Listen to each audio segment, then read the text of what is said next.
Pasti baik-baik aja kan? Oke teman-teman, kembali lagi bersama aku Dwi Nurjana di acara Sama Podcast. Podcast kali ini menjunjung tema berwirausaha sejak muda. Jadi kali ini kita akan membahas bagaimana sih berwirausaha sejak muda itu, apa saja sih step by step menjadi wirausaha yang sukses itu. Jadi tetap stay tune ya, dan jangan lupa untuk like, komen, dan subscribe YouTube Esamo ya. Tak lupa aku ucapkan kepada Bank Jateng yang telah menjadi sponsor Esamo Podcast. Nah, di samping aku ini sudah ada narasumber yang hebat nih, dan tentunya narasumber yang sukses. Langsung saja kita sapa ya. Halo, selamat pagi Bapak Pamungkas. Mbak. Gimana nih kabarnya? Alhamdulillah. Wah, alhamdulillah ya. Langsung saja kita berbincang-bincang ya Pak. Kalau boleh tahu nih cerita atau sejarah yang melatar belakangi Bapak menjadi wirausaha yang sukses ini, atau cita-cita dari dulu, atau gimana nih ceritanya? Wirausaha yang sukses gitu. Itu susah. Apa saya termasuk sukses ya? Kalau soalnya bagi setiap orang sukses itu kan beda-beda tuh Mbak. Kalau buat saya yang disebut sukses itu kalau udah takhalal jannah bi ghairi hisab itu yang pasti kan itu. Tapi kalau mungkin ini posisinya saya lebih beruntung daripada yang lain. Saya memposisikan diri saya seperti itu karena mungkin saya punya mobil, punya rumah, punya sawah, punya penghasilan yang lebih dari cukup, punya keluarga dan lain-lain. Banyak hal yang saya miliki dan tidak dimiliki orang pada umumnya. Cuman kalau disebut sukses ya itu tergantung orang-orang. Kalau saya belum sukses kalau udah jadi ahli swarga itu yang pasti. Itu kan sukses ya. Gitu mungkin Pak. Apakah Bapak mengambil keputusan sendiri untuk mengambil usaha ini? Lalu gimana sih awal mengambil ide untuk membuat makanan bakpao ini? Kalau itu ada jadi ada tokoh yang sangat berpengaruh di balik berdirinya bakpao ini, bakpao yang saya jalani ini. Ada beberapa tokoh. Yang paling berpengaruh itu ada seorang tokoh agama, asmane Gus Saifur Rahman. Itu kayak karena kami itu udah bacot, udah terlanjur tua, baru sadar kalau ternyata ilmu agamanya kurang. Jadi terus kami jadi santri telat, santri yang belajarnya nggak belajar kitab, maksudnya nggak belajar nahwu, shorof dan seterusnya. Tapi kami ajak itu bahasa Indonesia ajak gitu. Apa ya? Konsisten untuk sowan kepada itu guru kami menyebutnya guru. Jadi soal ke Gus Pur itu untuk belajar ilmu agama, intinya gitu. Kami berusaha belajar ilmu agama. Terus sampai suatu saat Gus Pur itu, ini rada panjang nggak apa-apa ya Mbak ya? Nggak apa-apa. Jadi suatu saat Gus Pur itu cerita perkara, ada kisah inspiratif tentang sumurnya Sayyidina Utsman bin Affan. Jadi sumurnya Sayyidina Utsman itu beliau pernah membeli dari seorang Yahudi, kemudian diwakafkan kepada umat Muslim. Dan pengelola wakaf sumur itu sangat keren, sangat amanah. Sampai awalnya dibuat konsumsi, kemudian untuk mengairi kebun kurma, terus kebun kurmanya tambah besar, hasil kurmanya tambah banyak, terus ada rekening penyimpanan itu dari wakaf Sayyidina Utsman bin Affan. Lanjut sampai sekarang 1400 tahun kemudian itu sudah ada. Jangan kapan-kapan kalau ke Madinah itu ada hotel wakaf Sayyidina Utsman bin Affan, ada rumah sakit, ada sekolahan mulai madrasah diniyah sampai universitas. Jadi hanya dari sebuah sumur itu manfaatnya bisa sampai mana-mana. Dan sampai ini 1400, 1,5 milenium kemudian masih bermanfaat. Lah dari kisah itu terus ada kebijakan, ada dawuh dari Gus Dur itu ada seorang namanya Mas Ari. Mas Ari itu yang benar-benar ahli bakpao. Dia lagi galau urusan rumah tangga, baru aja cerai sama istrinya, terus rodok orang karu-karuan gitu, rodok labil gitu lah. Terus kami berusaha nyedai, ngejak kerjasama sampai akhirnya membangun itu bakpao di rumah saya, bangun bakpao. Sampai sekarang ya? Iya, bangun produksi bakpao di rumah saya. Jadi terlihat seperti hal sederhana, tapi manfaatnya sangat besar ya, seperti sumur itu. Ya. Ngomong-ngomong, kapan ya Bapak memulai usaha ini? Mulai itu berdirinya tahun 2015, bulan Mei.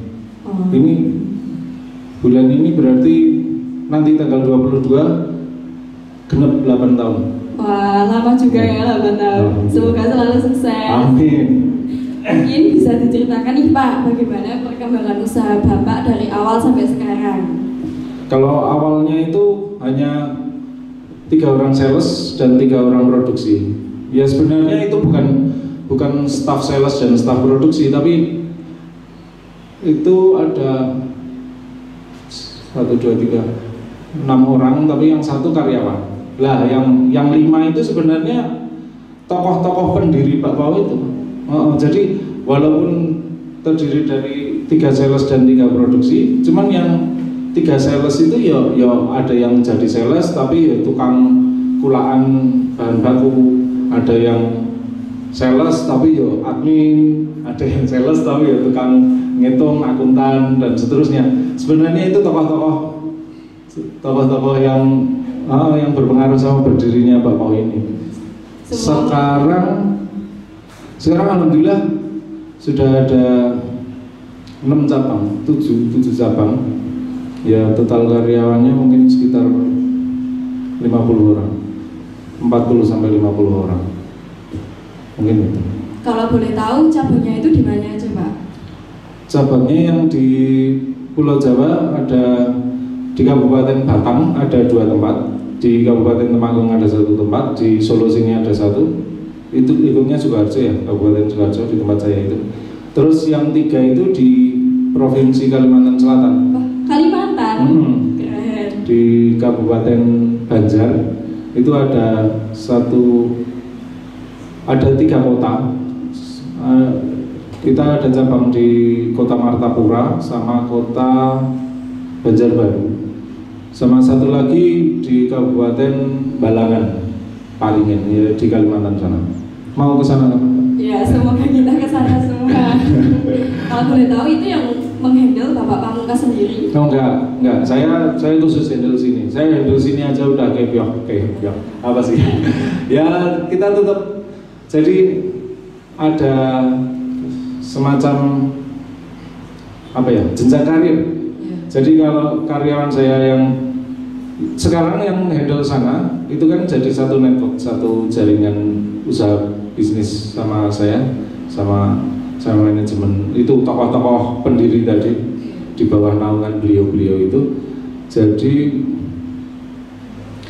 yang megang sana maupun yang Pulau Jawa maupun Kalimantan itu bekas sales ini dulu pernah jadi sales saya. Jadi kayak jenjang karirnya gitu Mbak. Kalau jadi sales kok ada leadershipnya keluar, terus dia diangkat jadi amir itu koordinator sales semacam itulah. Nanti kalau jadi koordinator sales benar-benar reliable, bisa diandalkan, dia terus bisa naik jadi kepala cabang dan seterusnya. Jadi setiap cabang itu sudah ada penghandlenya sendiri-sendiri? Iya harus ada. Di dalam wirausaha pasti terdapat banyak lika-liku kan Pak? Nah gimana sih lika-liku yang Bapak hadapi dan bagaimana cara Bapak mengatasinya? Kalau lika-likunya banyak pasti Mbak. Tapi kalau perkara jualan kadang laku kadang enggak, itu kan lika-liku yang hampir tiap hari tuh. Maksudnya hari ini laris, besoknya ora pati laris, terus besoknya lagi lumayan laris, terus laris banget gitu, tetap naik turun, namanya juga orang dagang Mbak. Yeah. Tapi kalau buat kami ya rotok kemaki ya. Kalau cuman kayak gitu udah biasa, insya Allah udah biasa. Udah biasa. Bahkan karena udah hampir 8 ini berarti indeks tahunan itu udah kebaca. Jadi kalau di bulan-bulan Juli, Agustus, September awal itu pasti turun karena unggah-unggahan penerimaan sekolah ini, Mbak. Jadi orang tua murid pasti menghabiskan banyak biaya di situ, di pendidikan, beli daftar sekolah lah, beli seragam, beli dan seterusnya. Itu pasti penjualan apapun lesu, itu pasti. Dan nanti di bulan November itu mungkin udah mulai normal. Desember malah naik. Desember biasanya penjualannya naik karena umumnya konsumen kita pegawai, Mbak. Kalau pegawai itu akhir tahun kan biasanya tetap dapat bonus, dapat uang tambahan lah. Apa mereka kalau yang pejabat itu mengentaki anggaran itu kalau bulan Desember biasanya gitu. Jadi itu udah wajar. Jadi kalau indeks tahunannya jadi kebaca gitu. Bulan Juli Agustus turun, nanti bulan Desember udah puncak gampangannya gitu. Nanti Januari Februari itu udah normal, udah wajar lagi. Ngoten. Strategi apa yang Bapak terapkan untuk menarik pembeli? Wah, menarik pembeli. Iya. Kalau menarik pembeli, jadi gini, di dalam entrepreneurship ini, Mbak, dalam berwirausaha ini, itu ada dua hal yang hampir mirip, yang banyak orang salah paham. Itu perkara sales dan marketing. Itu sebenarnya dua hal yang berbeda. Karena sales itu berarti eksekusi, penjualan yang menghasilkan profit, menghasilkan keuntungan. Tapi kalau marketing itu adalah upaya dari kita biar direspon sama pembeli, biar kita menarik. Lah itu biasanya mengeluarkan uang. Kayak juga ya? Kayak sales saya kasih seragam. Nah itu ongkos. Terus gerobaknya dibuat sedemikian rupa, itu juga ongkos. Kasih stiker, dicat dengan warna yang menarik dan seterusnya, itu ongkos, itu marketing, itu bagian dari proses menarik pembeli. Penjualan. Dan kalau kayak customer excellence pelayanan prima, lah itu juga menjadi faktor penentu, faktor yang benar-benar kunci itu. Sebenarnya kalau ada persaingan dagang, ada kompetisi, itu cuman yang benar-benar diadu itu cuman dua, kualitas produk sama kualitas layanan, cuman itu. Kalau udah megang dua-duanya itu, wah, ngentek-ngentek pelanggan itu. Yang jadi lain harus pinter-pinter menarik pembeli ya, dari marketing dan sebagainya itu. Iya, dan banyak berdoa ya, Mas. Iya. Iya, soalnya ya sepinter apapun saya berteori dalam pemasaran, yang membolak-balik hatinya pembeli itu tetap Gusti Allah, Mbak. Lah itu makanya tetap kalau penjenengan semua pengen berwirausaha itu jangan sampai bermaksiat kepada Allah. Soalnya itu jadi ganggu jalur rayuan kita kepada Allah. Itu intinya gitu. Harus diimbangi dengan doa ya. Yo banyakin doanya nggak apa-apa, usahanya dikit-dikit aja. Gitu nggak apa-apa. Soalnya itu faktor presentasinya lebih banyak gitu. Di wirausaha makanan, terutama Bapak sendiri nih, bagaimana Bapak menyikapi pesaing yang banyak di kampung Bapak? Ini sejarahnya gini. Jadi tahun 2015 itu kami adalah produsen bakpao pertama kali. Kalau klaim saya mungkin pertama kali di sini Kecamatan Mojolaban mungkin pertama kali, tapi itu klaim saya. Mungkin yang pasti di Kelaruan itu pertama ya punya saya. Terus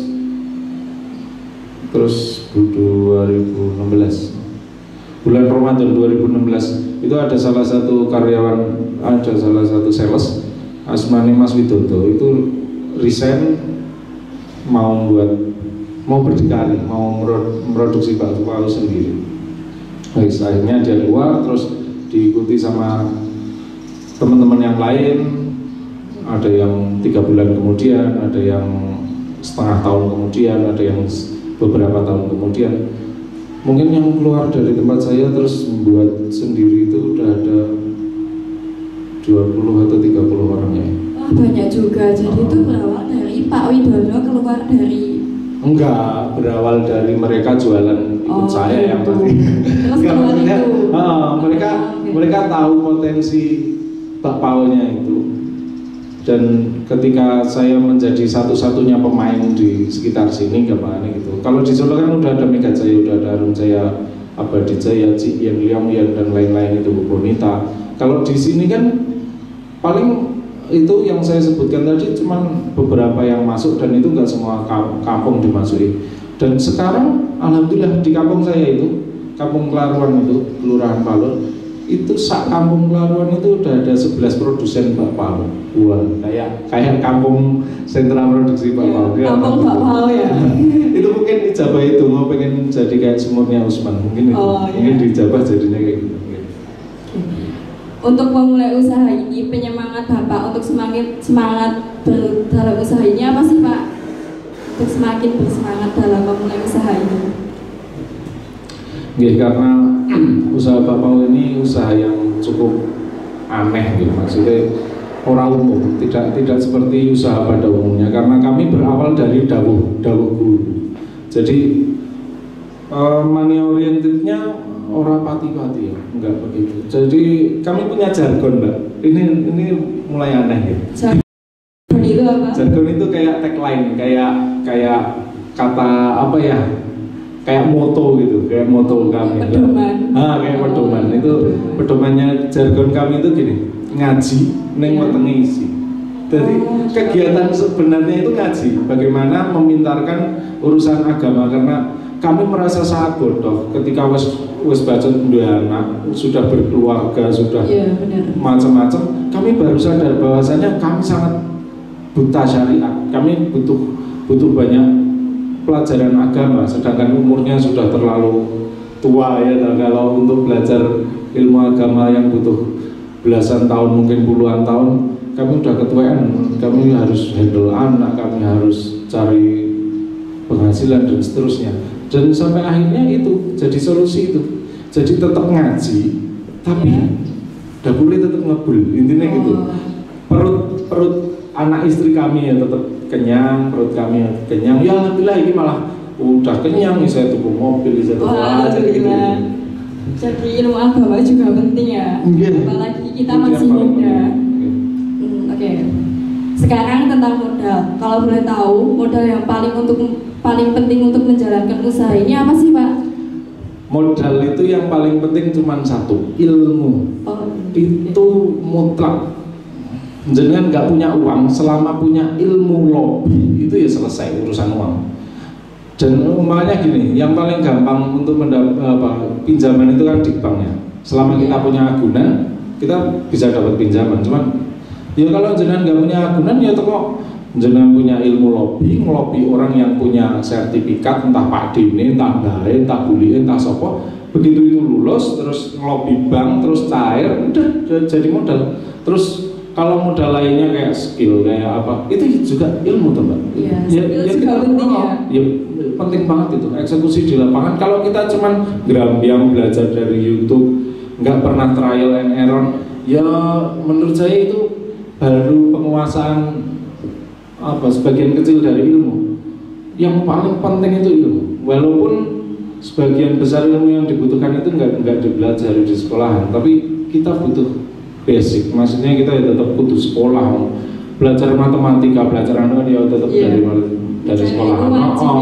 Itu tetap bakal dipakai untuk semua orang. Itu kan ilmu general buat semua orangnya. Tapi nanti ketika jenengan butuh membaca peluang pasar, menganalisa perubahan itu penjualan, kayak tadi mempelajari indeks tahunan, itu ilmu semua Pak. Noto duit, skala prioritas dan lain-lain, semuanya ilmu. Semua harus pakai ilmu. Ngomong-ngomong tentang penghasilan nih Pak, kira-kira penghasilan per hari atau per bulannya berapa nih? Boleh dibicarakan?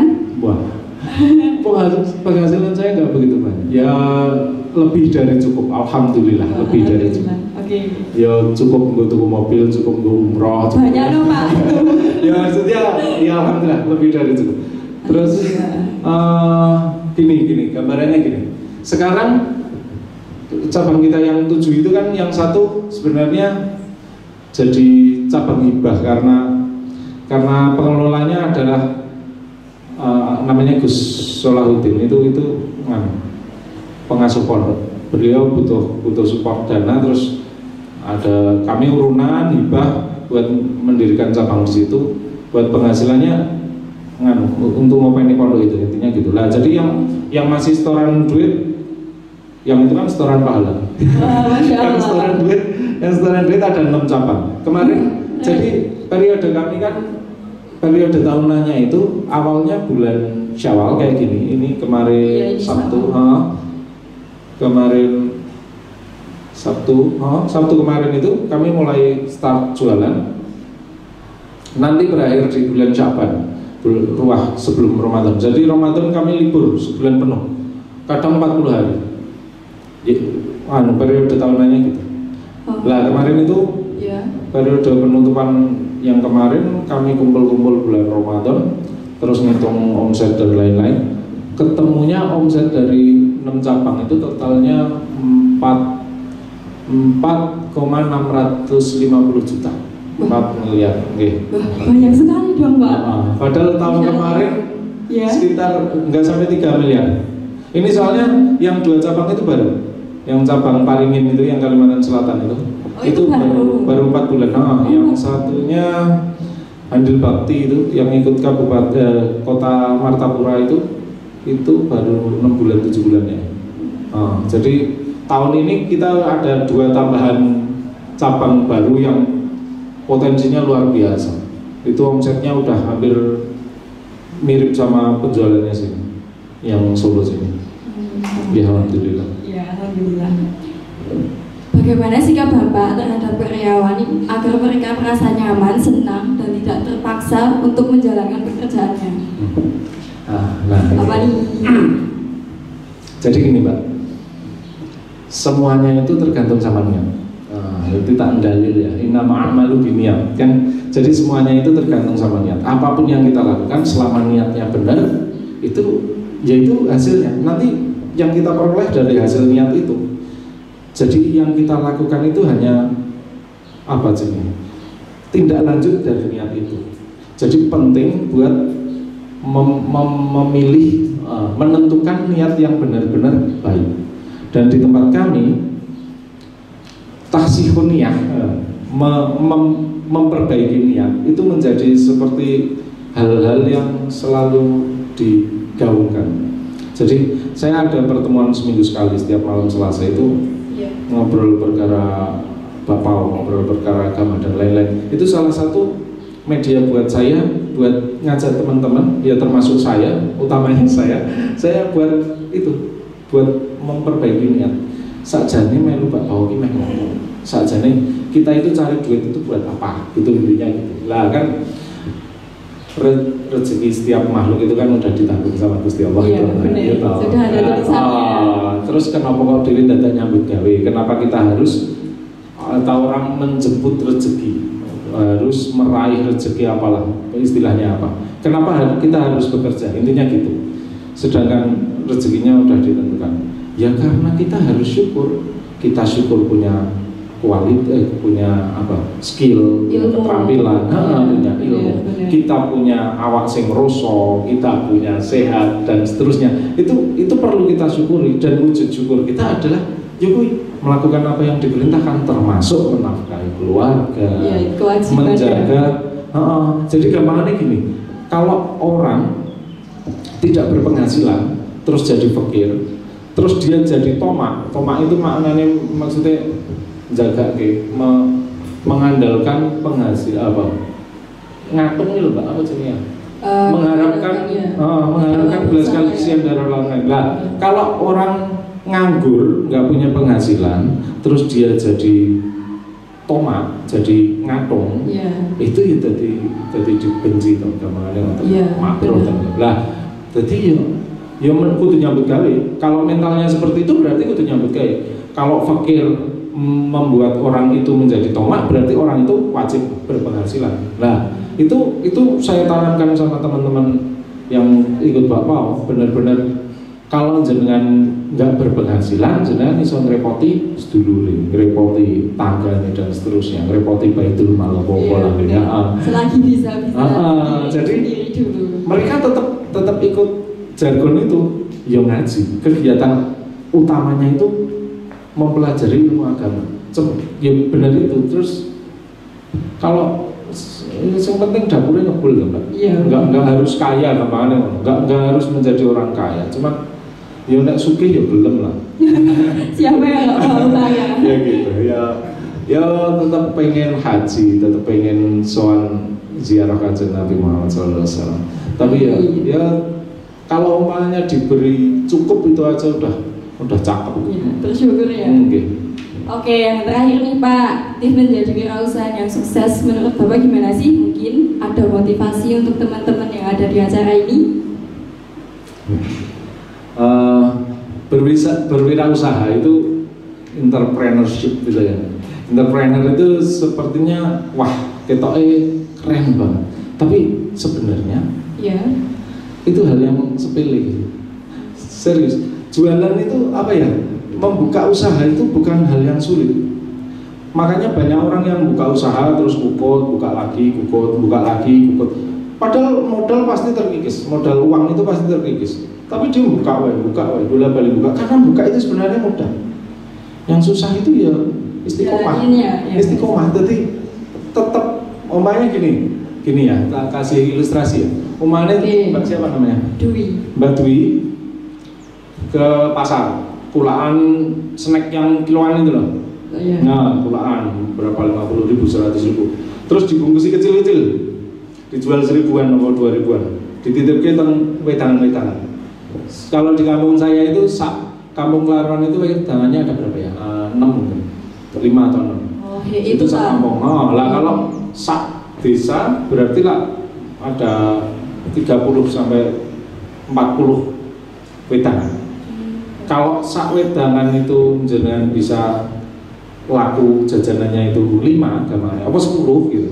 10 kali 60 tempat itu lah udah 600. Lah kalau satu pack itu, satu adah itu untungnya 500 ya udah tinggal dikali 600 itu tadi.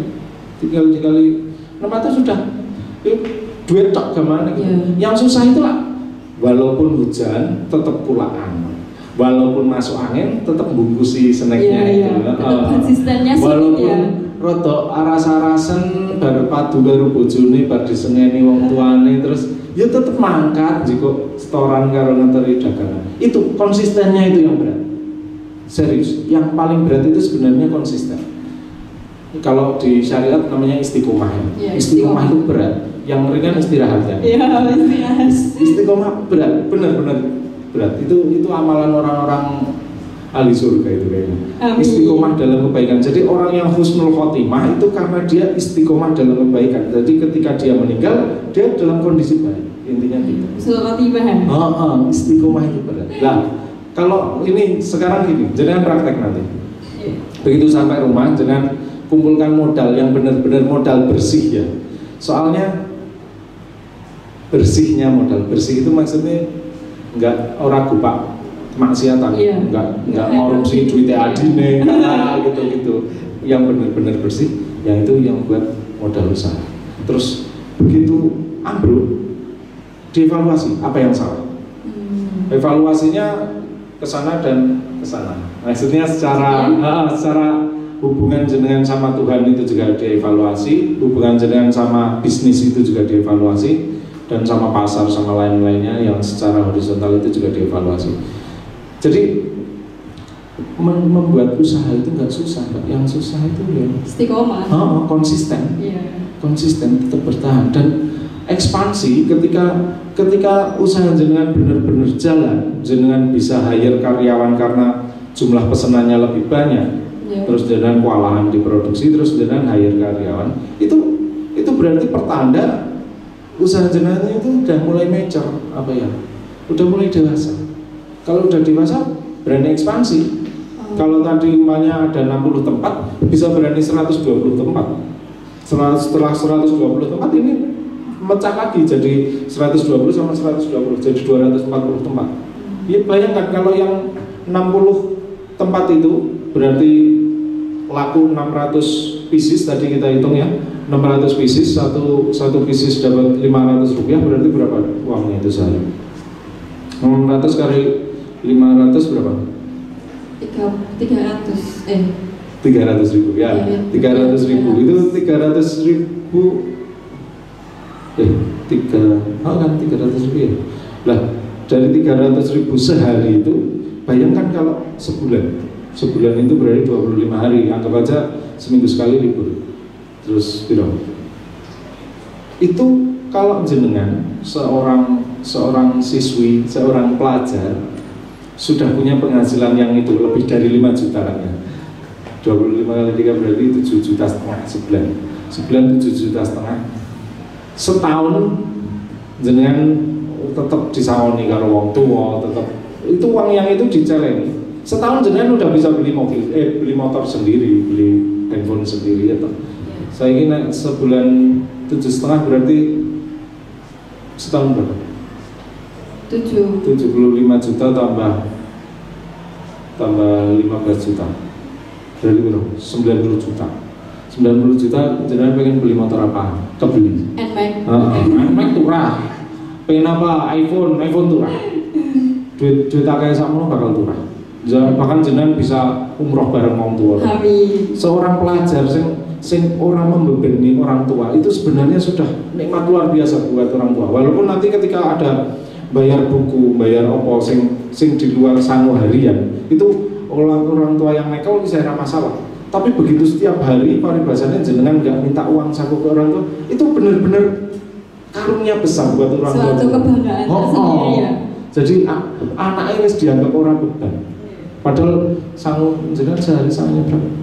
12 sampai 15 ribu. Oh, itu kalau sebulan kan masih lumayan kan ya. Jadi orang tua jenengan jadi wah ini lumayan itu korting. Dan itu bukti bahwa jenengan mandiri. Paribasannya siap diculke ning dunia sebenarnya itu sudah siap.